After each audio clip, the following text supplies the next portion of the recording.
Joining us live now from Paris is a France affairs analyst, Abdennour Toumi. Thank you very much for joining us. Now, this had been expected for quite some time, but why did Macron feel that now was the right time to act and make his announcement?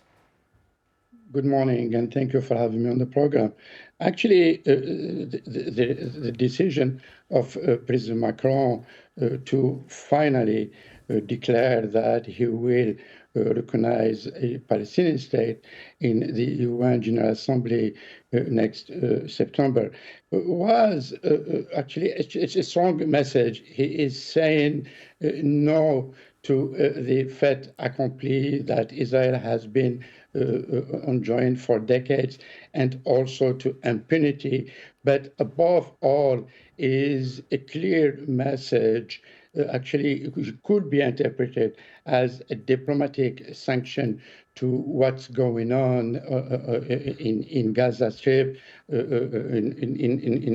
following the carnage and also the systemic famine that the Palestinians have been going through for months now.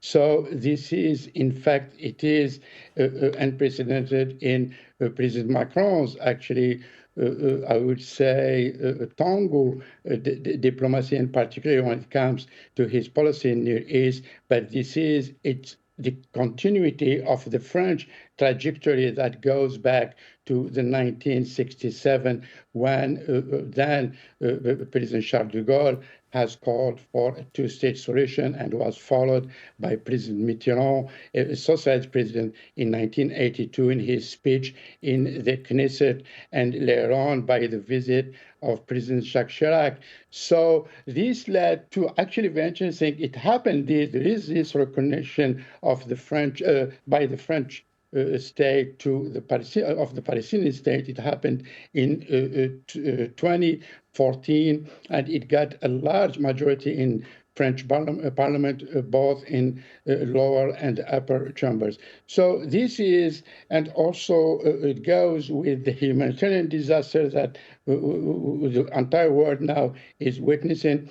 And also it gives kind of to reset the French, I would say, values of human rights determinant or moral determinants in its foreign policy that based on human rights, and in the country that has been calling for those values. So it is in fact, it's symbolic, but as we all know, I mean, symbolism means has a strong meaning in politics, so that in geopolitics. Sure, but Macron normally likes to work with international coalitions having sort of strength in numbers. Why did he make this announcement on his own now without any other countries?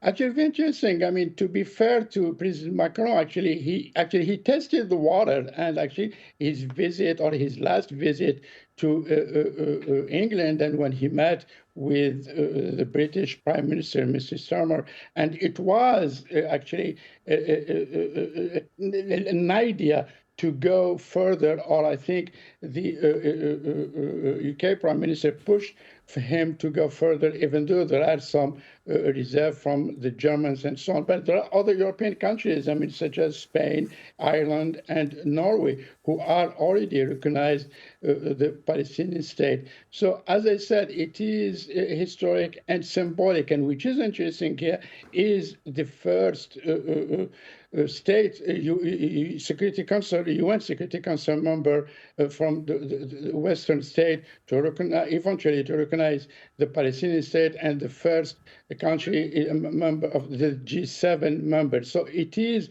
a huge news here in Paris, whereas there are this reaction from the far-right parties and the Israeli lobbies, particularly the Representative Council of French Jewish institution, who has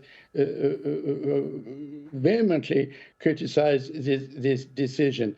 So now President Macron, I mean, even though we know he is facing serious challenges at home, and he has been acting like almost lame duck president. But his decision to recognize a Palestinian state will give him some teeth, and particularly from his opposition, notably from the left, who are supporting this Right. this decision. Mr. Toumi, thank you so much for joining us here on TRT World. Thank you.